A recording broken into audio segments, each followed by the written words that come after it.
Hey guys, Modelling Weekly here.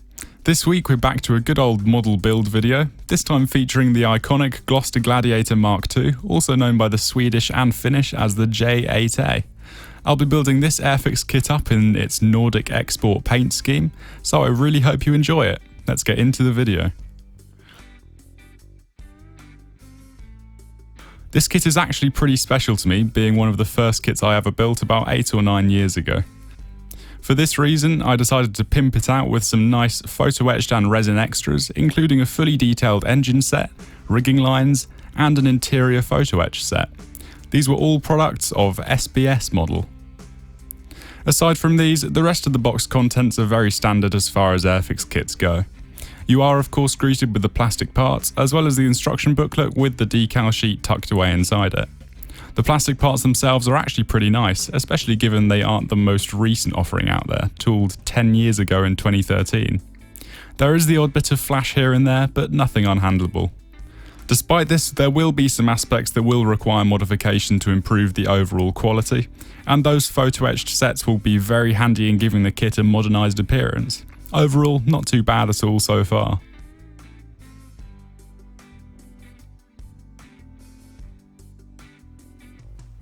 The clear parts, having been packed in a separate bag, are crystal clear and scratch-free. They are, however, pretty thick, as can be expected from older Airfix kits, so do watch out for this.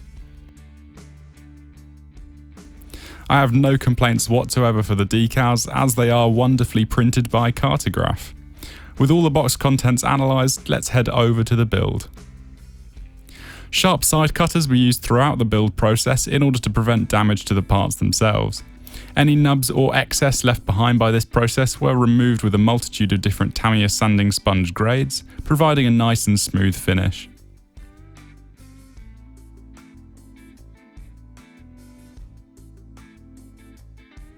For this build, I wanted the cockpit doors to be left open, as some very nice replacements were featured in the photo etch set. I therefore had to remove the current ones, and this was carried out with a razor saw to achieve a fine and accurate cut. One final modification that I wanted to make to the fuselage halves was the addition of some rivet details, making use of my new Galaxy Tools rivet wheel. The locations of the rivets were identified using reference images online, and then marked onto the plastic with an alcohol ink pen. The lines could then be followed with the wheel, making sure to apply a moderate amount of pressure to the surface so that the rivets would survive the upcoming paint layers.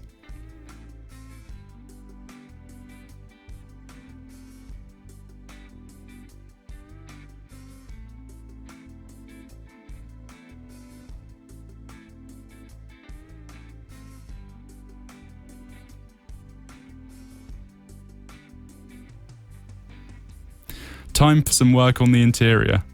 Before any work could be done here, however, there are a couple of locator holes that needed to be filled. For this purpose, I made use of Tamiya 2-part epoxy putty, which can be very easily smoothed over with water for a perfect finish. I applied the putty in the required locations using a cocktail stick in order to maximise precision.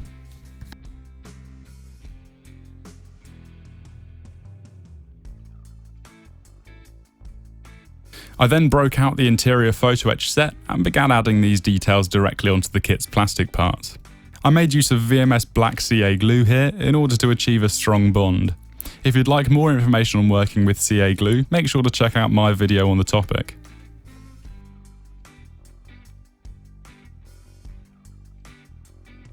I'd just like to take this moment to quickly say a massive thanks to all of my Modelling Weekly channel members. Your support is absolutely invaluable and I can't thank you all enough. If you'd like to find out what being a channel member entails, feel free to click the join button down below for more information on the different membership levels. Thank you all so much again. Right, back to the video. The photo etch set also included a really nice replacement pilot's seat. Whilst it was a bit tricky to bend into shape, it looked fantastic with all of the seatbelts attached once complete.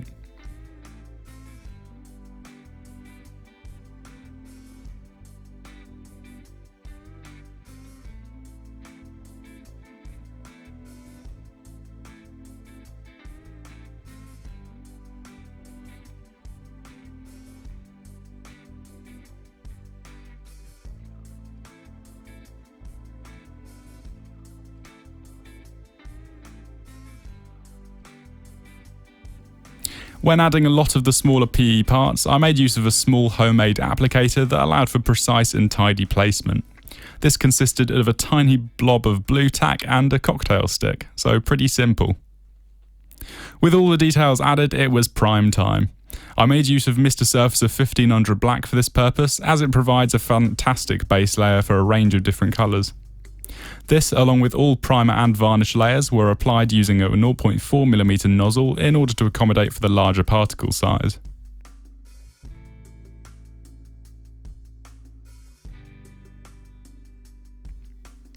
Tamiya XF71 Cockpit Green was then used to block in the majority of the aircraft's interior. I sprayed this in such a way that certain areas would remain highlighted, with ribs and other protruding details appearing darker. This added an extra touch of interest to the interior.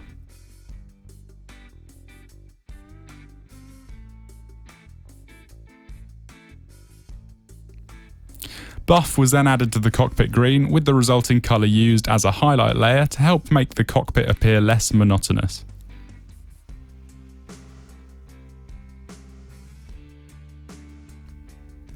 The instrument panel was then added after being painted black, with the dials added via a clear film on the back. The dial cover glass was imitated using a drop of unthinned GX100 gloss, which cured in the correct location without spreading due to its consistency.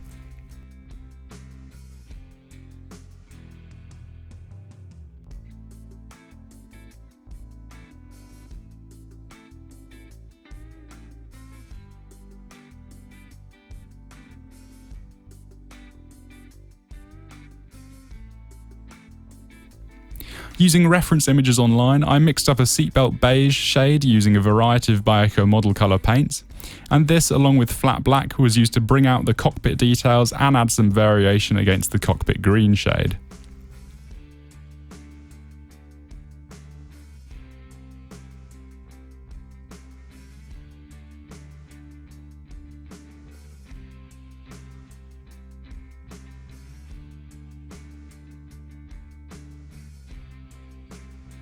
After a quick bit of chipping, I added a sepia oil wash to the cockpit as a final bit of weathering that helped to bring out all of the small hidden details that were otherwise not visible to the naked eye.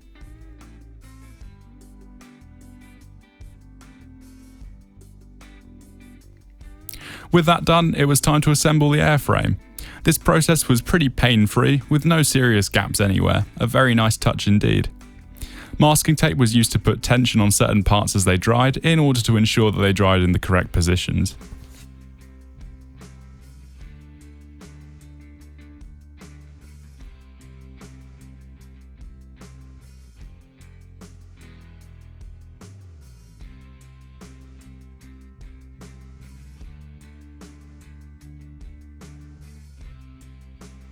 I then worked on assembling the resin engine that I mentioned at the beginning of the video.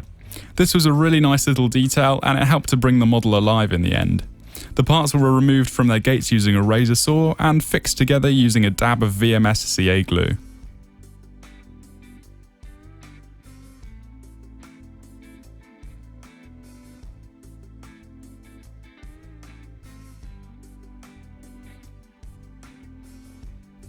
Once assembled, I test fitted the engine on the fuselage, ensuring that it could fit without further modification, and it did. At this point, the rest of the control surfaces and missing components were added to the exterior, preparing the aircraft for a bit of filling. As the gaps and seam lines present were very minor, I made use of CA glue for the task, as it's far more stable over time than standard model filler. A cocktail stick was used to apply the glue, and Tamiya sanding sponges were used to remove the excess once dry. A microfiber cloth also came in handy in polishing the result for a smooth finish.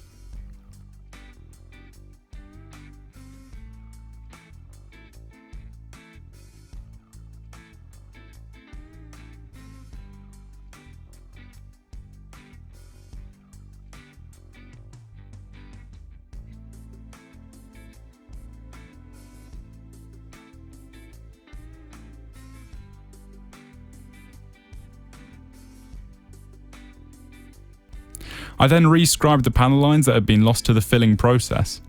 Vinyl masking tape was used as a guide for this process alongside my razor saw, ensuring that the inscriptions were straight and precise. A bit of Tamiya Extra Thin could be applied to the rescribed panel lines afterwards in order to get rid of any sawdust.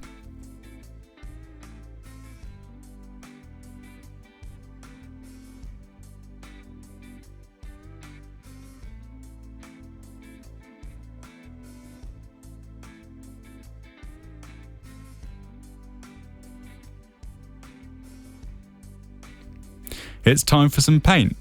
I of course initiated the painting stage with Mr. Surfacer 1500 Black, my favourite primer, sprayed evenly across the entire surface. I didn't really thin it enough at this stage, and you can see this where it's come out a bit granulated, so afterwards I used some 3000 grit sanding sponge to smoothen out the result, ready for some pre-shading.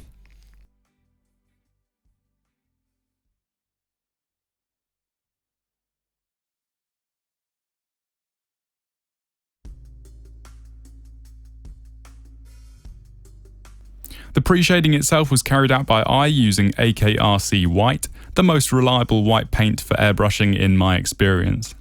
The highlights created through this process were focused along all of the wing rib details, as well as the centres of panels and other areas that would pick up the sunlight more than others. In order to achieve a high level of precision, I made use of a 0.15mm nozzle for this process.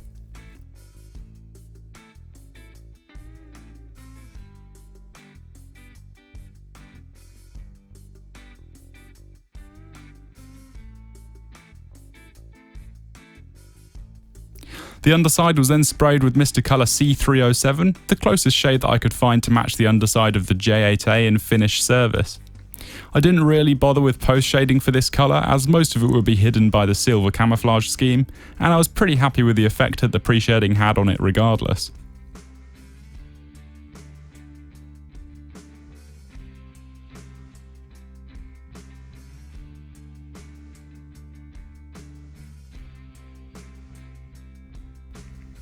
The underside was then masked off, and I proceeded with spraying the main green shade on the top half. After looking into loads of references online, along with discussions on model forums, I deduced that the RAF dark green was a perfectly acceptable colour to use for this purpose, so I decided to go with the AKRC offering. I sprayed this, making sure I didn't fully hide the pre-shading underneath, creating a nice and varied effect.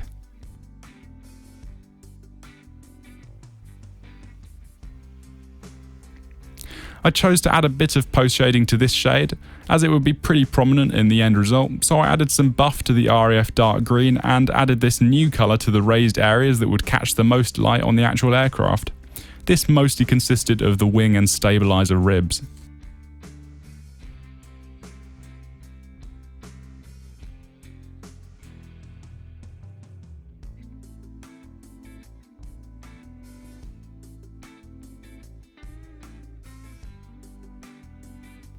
Using a mix of masking tape and AK masking putty, I prepared the model for the silver scheme that was applied over the top of the standard Swedish export colours for finished service.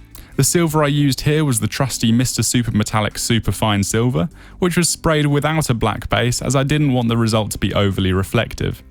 Further matte varnish layers would contribute in dulling down the colour's reflective nature.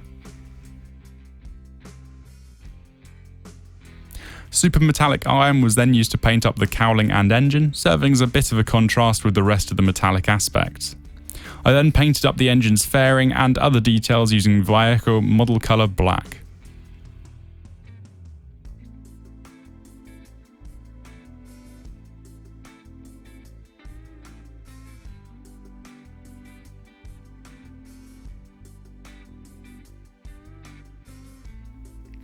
I then set about assembling the majority of the aircraft before the decal and weathering stages. This was a process that I first tried out on my Sopwith Camel, and I found that it really helps to bring the aircraft together as all of its components are weathered and varnished simultaneously.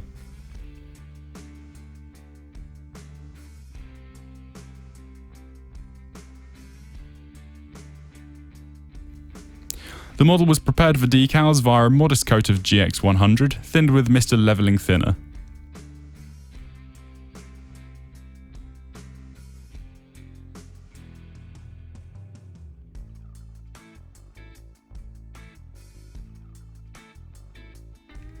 The decal application process was absolutely pain-free, as you'd expect with cartograph decals. They were applied in my usual fashion, making use of the iconic micro set and sole duo.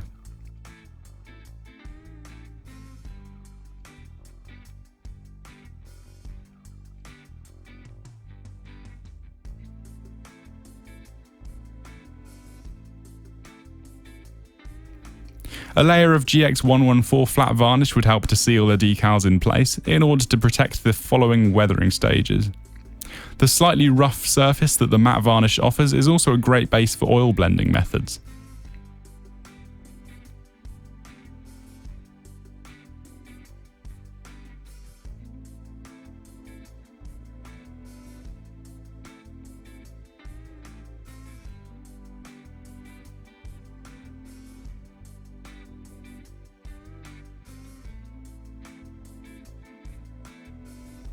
I kicked off the weathering process with a standard sepia oil wash, which would help to set the tone for the following techniques. Using a fine brush, I applied this to all of the aircraft's recessed details, including flaps and panel lines, along with various protruding details that would be able to catch a small amount of the wash. Once the wash had been applied all over and it was dry, I removed the excess using a white spirit dampened brush.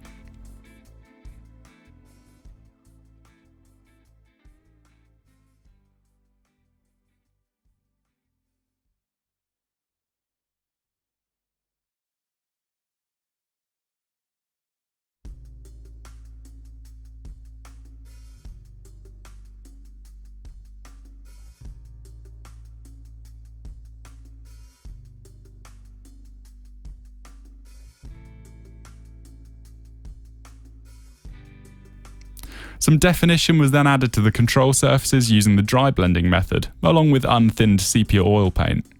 This would help to simulate grime that had built up along these moving parts and other prominent features.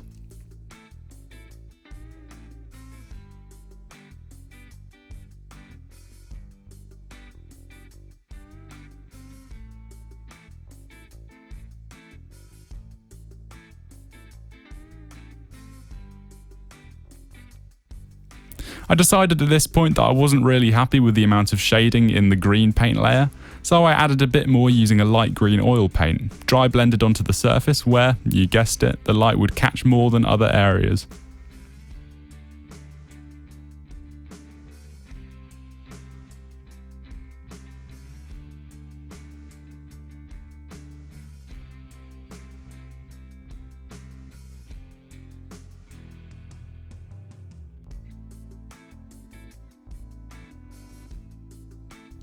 A bit of acrylic chipping in the green and light blue shades helped to tie the weathering on the top half together, completing the weathered appearance in these areas.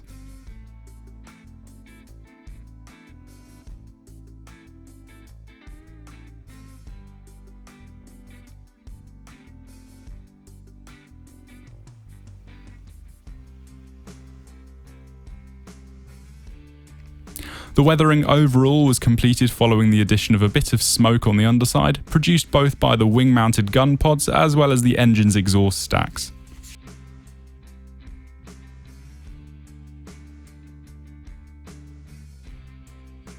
A few of you in my camel video asked me how I painted the wooden propeller on the aircraft, and given this Gladiator also features one, I figured it was the perfect opportunity to explain. I began by first applying a flat coat of XF59, a nice medium wood tone that would serve as a uniform base layer. Following this, I worked with partially thinned sepia oil paint along with a slightly frayed flat brush to block in the darker wood colour directly on top of the base layer. A fine grain effect could be added in this process, as can be seen in the video.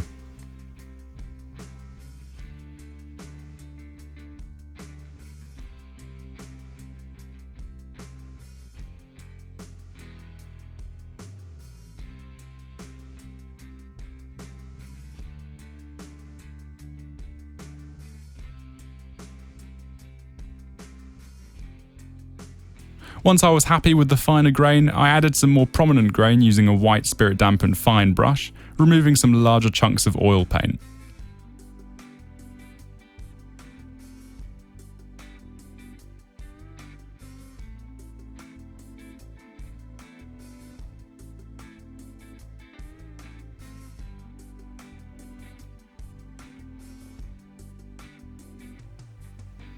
Once I was happy with the overall effect, I mixed some GX100 gloss with a mixture of red, orange and blue clear acrylics, creating a dark brown varnish effect. It was now time for the final assembly of the aircraft. The final stage in this process was the addition of the rigging lines, however at such a small scale they were incredibly fiddly and almost impossible to film, so I left out the footage of me adding these.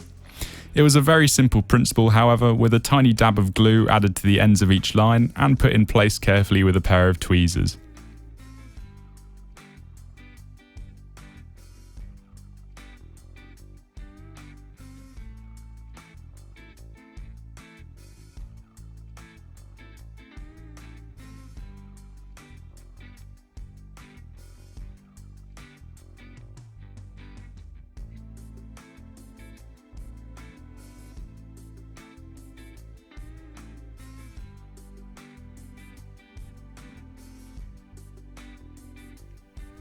Well, here is the completed model, sporting its export paint scheme. Given this kit was simply meant to be a little mojo build in between larger builds, I'm very happy with how it turned out. Whilst the silver is a little bit odd in some places, and it's arguably a bit sparse, I don't think it came out too badly. If I were to build the kit again, however, I think I'd definitely add a bit more tonal variation overall to counteract the silver that sort of draws your eyes more than anything. Other than that, I'm fairly pleased, as I say. Maybe a little diorama could complement it nicely. We'll see. I'd love to hear what you guys think, so make sure to leave your opinions in the comments down below. That's it from me today, so another massive thanks goes out to all of my Modelling Weekly channel members, along with all of you for sticking around this long. I really hope you enjoyed this video, and I hope to see all of you here next time. Bye!